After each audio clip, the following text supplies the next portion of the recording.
Good morning, friends. Good morning, good morning, good morning. Friday the 4th of December. And this video is going to capture for you the situation of the C-20 cab corners. I'm going to just make a 5-6 minute video here, and I'm going to verbally and show you the cab corner situation and a typical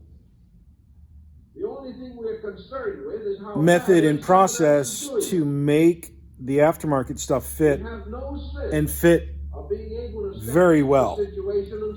I mean, very well. So let's just start in on the cab. Okay, let's take inventory where we are.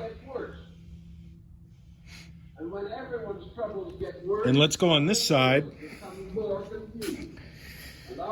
This cab corner side, the passenger side, I removed this, fixed it, and put it back in. Because it was an easy fix, relatively speaking. And it was better to put this one back in after the repairs than buying the aftermarket one. But the other side was just so bad I couldn't fix it. But this one I did. And I want you to see this lip here. This lip is more pronounced in the original fashion than the aftermarket fashion. Well, maybe not. Maybe it's about the same.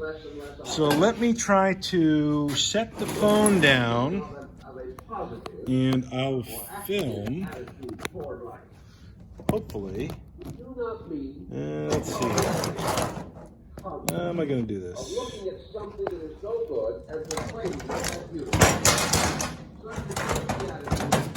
This is what happens when you're working by yourself and you want to capture certain things, certain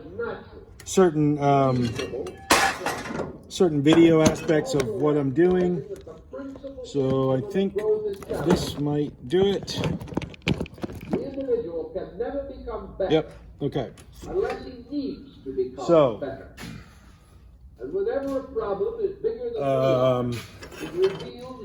here's the aftermarket cab corner. Now I cut this part off because it wouldn't allow a full lineup. Meaning from this point down, it had an increasing gap as from this point all the way down. So I didn't have a nice gap right here. It was too wide. And I've seen this all too often in aftermarket pieces that people put on. They don't take the time to really massage the new pieces to fit. So what I did is I cut that and made it fit. So in here, this goes in,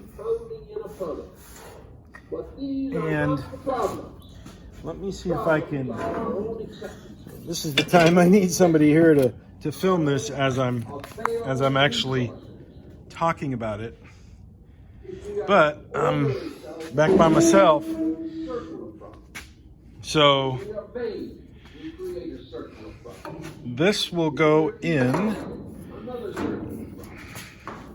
Now when I clamp it down here by my fingers along there, it pulls it in the direction of my finger. Okay, which it needs to go in that direction, but by doing that, I'll show you. By clamping that in, it kicks this out. And it's too difficult to push in. So, of course, we can't weld this with that kind of a gap. So even though this is correct, which this means is that the aftermarket has not the perfect bend, which I'm not finding fault at all with these parts, because I make the parts work. I make them fit. Just like on this area, on the rocker, if you notice the A-pillar here, the how do I say it? The contour of the A-pillar, there's 3 segments here, okay? And they're supposed to blend in. Look at my finger, still jacked up. It's supposed to blend in with the rocker, but as I think in a previous video, I talked about that, so I had to massage that and make it fit. So I'll do the same thing here. I'll unclamp this and I'll push this in. Sorry about that. It's very difficult doing this one-handed. And I'm going to hold that and weld left-handed and weld right there where my thumb is to tack it in. And I establish this gap right here. And this line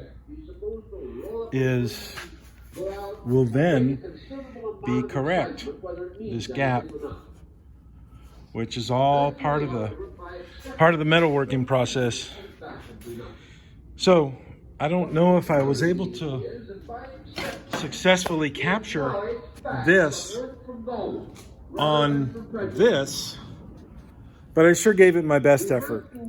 I really did. So anyways, folks, have a good day, a good weekend, a good Friday. Be good to one another. That's all that matters. That's all that matters. Okay? Bye, folks. See ya.